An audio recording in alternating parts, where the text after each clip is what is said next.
Welcome to AAA Credit Health. This is part 3 of our video presentation series. In this demonstration, we're going to talk about what happens when you don't receive a reply back from a credit bureau. In part 1, we created a letter and we said that the credit bureaus have 30 days to reply to your letter with verification of the item. If they don't reply, if they don't receive a reply within 45 days, the system is automatically going to toggle that letter into a no response mode, which is what happened here on the transusing item in our example. We sent a letter for these two items and we didn't receive a reply, and now the system wants us to write a special no response letter. If we click on that, the system generates a letter like the system does for all types of letters. It automatically inserts our items, and it has some stronger language and some specific deadlines. For instance, since they didn't reply and they're required by law to reply or remove the items, this letter has some language explaining to the credit bureaus how these items need to be removed immediately, and some other language to try to expedite your credit repair process. When we create the letter, it's the same process. You want to download the letter, print it off, sign it, provide any supporting documents, proof of identity, and mail the letter to the credit bureau.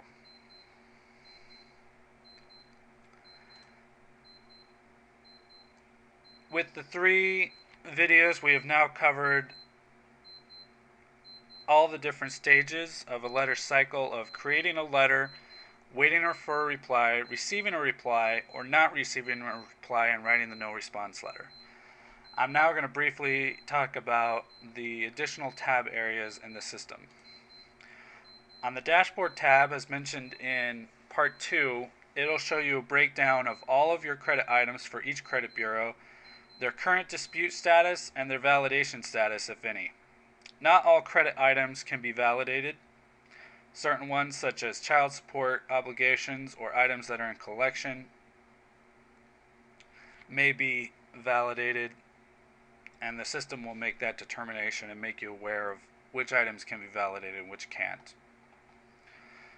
The credit report tab, as we saw in part 1 of the video series, is where you can add additional items to your credit report or view and edit items.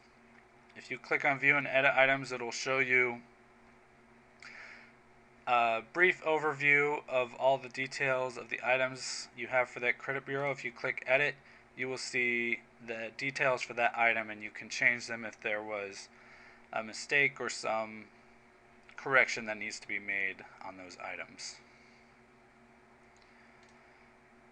The Write Letter tab will duplicate the functionality of the Status tab in that to compose a dispute letter, it will determine whether you should write a letter or if you're waiting for a response, and depending on which one of these you choose, and if you click next, it'll take you to the items page where you choose the credit items that you would like to do. Additionally, on the Write Letter tab is compose a cease and desist letter. If you're being harassed from a creditor who is calling you and coming to your home or office demanding payment, the Fair Debt Collection Practices Act allows you to notify them by letter that they're not allowed to do that, and all of their additional communications with you can only be through U.S. mail correspondence. You also, from the Write Letter tab, have the option to download an identity theft letter that can be sent to a credit bureau.